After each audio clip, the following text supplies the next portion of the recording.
कैसे हो मेरे प्यारे बच्चों। और मैंने आपको 2 वीडियो बनाई थी, आपने देखी थी ना। ओके, तो आज मैं आपको बेटा सिविक्स का फर्स्ट चैप्टर कराने जा रही हूँ। चैप्टर का हमारे नाम क्या है, क्या नाम है आपको पता है ना? शीत युद्ध का दौर। क्या नाम है? शीत युद्ध का दौर। पहले तो बेटा आप ये समझ लो कि शीत युद्ध होता क्या है। क्या होता है शीत युद्ध? शीत युद्ध हमारा क्या होता है, कोई बता सकता है बच्चा? वैसे तो पता है मुझे, प्रतिभा बता देगी और भी बच्चे बता देंगे। चलिए मैं थोड़ा सा आपको समझा देती हूँ, अपनी अपनी लैंग्वेज में थोड़ा समझाती हूँ। जब दो देश या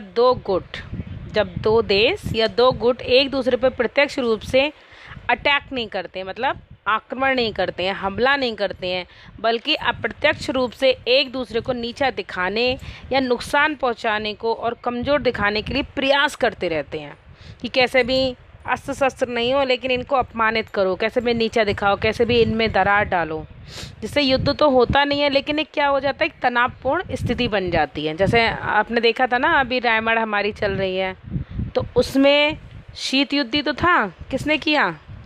यस, कैकेयी ने।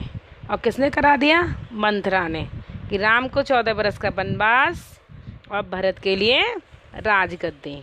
तो इसका भी एक एग्जाम्पल हम ले सकते हैं। तो इसे हम क्या कहते हैं, जब तनावपूर्ण स्थिति हो जाती है हमारे देश में, इसको हम कहते हैं शीत युद्ध कहते हैं। ये कब से कब तक चला था? 1945 से 1990 तक चला था। शीत युद्ध था ना बेटा, पूरी दुनिया पर इसका बहुत ज़्यादा प्रभाव पड़ गया। और क्या हुआ, उसकी वजह से दुनिया 2 गुटों में बट गई। कौन कौन सी गुटों में बट गई? शीत युद्ध की वजह से ही गुट निरपेक्षता का उदय हुआ। शीत युद्ध की वजह से ही हथियारों की होड़ बढ़ने लगी कि भाई हमारे देश में ज़्यादा होने चाहिए, हमारे देश में ज़्यादा होने चाहिए, है ना। शीत युद्ध की वजह से ही बहुत सारे सैनिक संगठन बनने लगे। और शीत युद्ध की वजह से हमारे देश में क्या हुआ, एक तनावपूर्ण स्थिति बन गई। और शीत युद्ध हमारा कब ख़त्म हुआ था? 1991 में। समझ आया बेटा? शीत युद्ध अब किसे कहते हैं? जो बिना अस्त्र शस्त्र के होता है उसको हम बोलते हैं शीत युद्ध, जिसमें तनाव रहता है। जैसे दूसरे विश्व युद्ध के बाद दुनिया में 2 विचारधाराएं सामने आई थी हमारी। जब विश्व युद्ध हुआ था, द्वितीय विश्व युद्ध, हमारी 2 धाराएं सामने आई। कौन कौन सी आई? एक पूंजीवाद आई थी, एक साम्यवाद आई थी। अब इन दोनों के विचारधाराओं के बीच एक लंबे समय तक संघर्ष चलता रहा, और इसी संघर्ष को दिखाने के लिए हम किसका इस्तेमाल करते हैं? शीत युद्ध का इस्तेमाल करते हैं।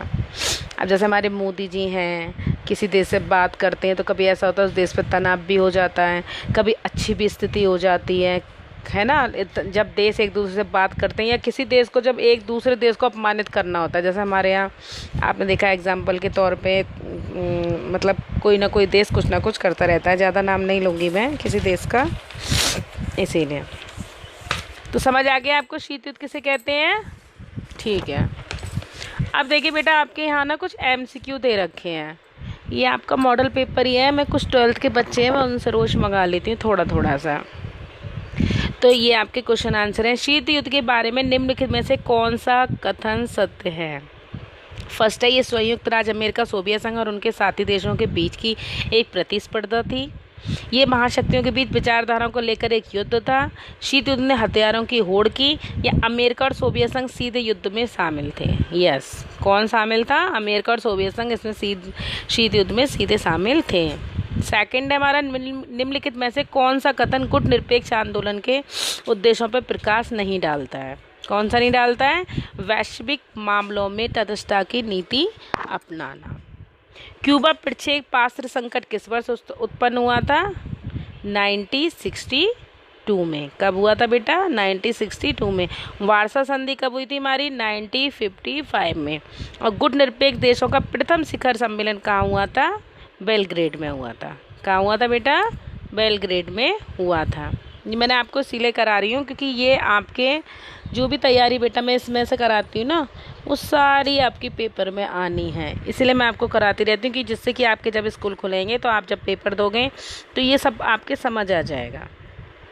अब इसके बाद देखिए आपके short question, very short question है, ठीक है, अति लघु जिसे बोलते हैं। तो हमारा पहला क्वेश्चन है, शीत युद्ध महाशक्तियों के मध्य विचारधाराओं का एक युद्ध था, ये कथन सत्य है असत्य? सत्य है भाई, विचारधाराओं का महाशक्तियों का ही था ये। विचारधाराएं थी, दो देश थे, सोवियत संघ थे, अमेरिका थे, जो महाशक्तिशाली देश थे।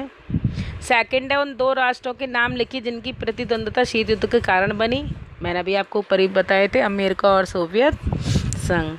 शीत युद्ध पर एक संक्षिप्त टिप्पणी लिखिए। जैसे मैंने आपको बताया था ना, शीत युद्ध एक प्रचारात्मक युद्ध था जिसमें एक महाशक्ति दूसरे के विरुद्ध घृणित विचार का सहारा लेती है, और ये एक प्रकार की कूटनीतिक युद्ध भी था जिसमें शत्रु को अकेला करने तथा मित्रों को खोज करने की चतुराई का भी प्रयोग किया गया है। जैसे मैंने बताया था ना, अस्त्र शस्त्र का यूज़ ना करके, अस्त्र शस्त्र का यूज़ ना करके और अप्रत्यक्ष रूप से एक दूसरे को नीचा दिखाना, मतलब डायरेक्ट नहीं दिखाना, अप्रत्यक्ष रूप से नीचा दिखाना है ना, और कमज़ोर दिखाने का प्रयास करना, तनावपूर्ण स्थिति बना देना, वही हमारा शीत युद्ध था। आपका चौथा है, अमेरिका और सोवियत संघ के किन्हीं दो अस्त्र नियंत्रण संधियों के नाम लिखिए। आपको पता है बेटा, ये आपको याद करनी पड़ेंगी आपकी, कौन कौन सी हैं?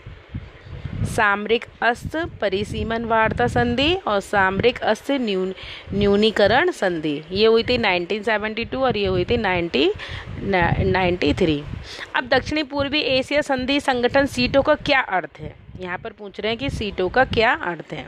तो दक्षिणी पूर्वी एशिया संधि संगठन सीटों की स्थापना कब हुई है? 1954 में गई। इस संगठन में हमारे कौन कौन से देश आए थे? ऑस्ट्रेलिया आया था, फ्रांस आया था, ब्रिटेन आया था, न्यूजीलैंड आया था, पाकिस्तान आया था, फिलीपींस आया था, थाईलैंड आया था और अमेरिका शामिल थे। इस संगठन का मुख्य उद्देश्य दक्षिण पूर्वी एशिया में साम्यवादी प्रसार को रोकना था। सन 1997 में ये संगठन समाप्त हो गया था। मैंने आपको शुरू में ही बताया था कि हमारी जब दूसरा विश्व युद्ध हमारे होने के बाद हमारे सामने सिर्फ दो ही विचारधाराएं हमारे सामने आई थी। एक हमारी आई थी पूंजीवाद और एक आई थी हमारी साम्यवाद। इसके बाद है आपका उत्तरी अटलांटिक संधि संगठन नाटो की स्थापना किस वर्ष हुई थी? 1949 में। नेक्स्ट क्वेश्चन है आपका, द्वितीय विश्व युद्ध के दौरान मित्र राष्ट्रों में दो देशों के नाम लिखे एवं धुरी राष्ट्रों में दो देशों के नाम बताए। ये आपको सारा याद करना पड़ेगा, अमेरिका और सोवियत संघ। और द्वितीय विश्व कौन से धुरी राष्ट्र थे? जर्मनी और इटली। 1945 में जापान के किन शहरों पर परमाणु बम गिराए गए थे? ये भी आपको याद करना पड़ेगा, हिरोशिमा एंड नागासाकी। ये मैं आपको सब इसीलिए लर्न करा रही हूँ, जब आपका स्कूल खुलेगा ना बेटा, तब आपको सब इसमें डायरेक्ट भी सुन सकती हूँ। आप ये नहीं कह सकते कि मैम हमारे पास बुक नहीं थी या किताब नहीं थी, इसीलिए मैं बहुत देर तक आपको पूरा चैप्टर, तो आप इसको अच्छे से याद कर सकते हैं, ठीक है। अब एक आपने इसमें पढ़ा था, आपका एक बेटा आया था गुट निरपेक्षता।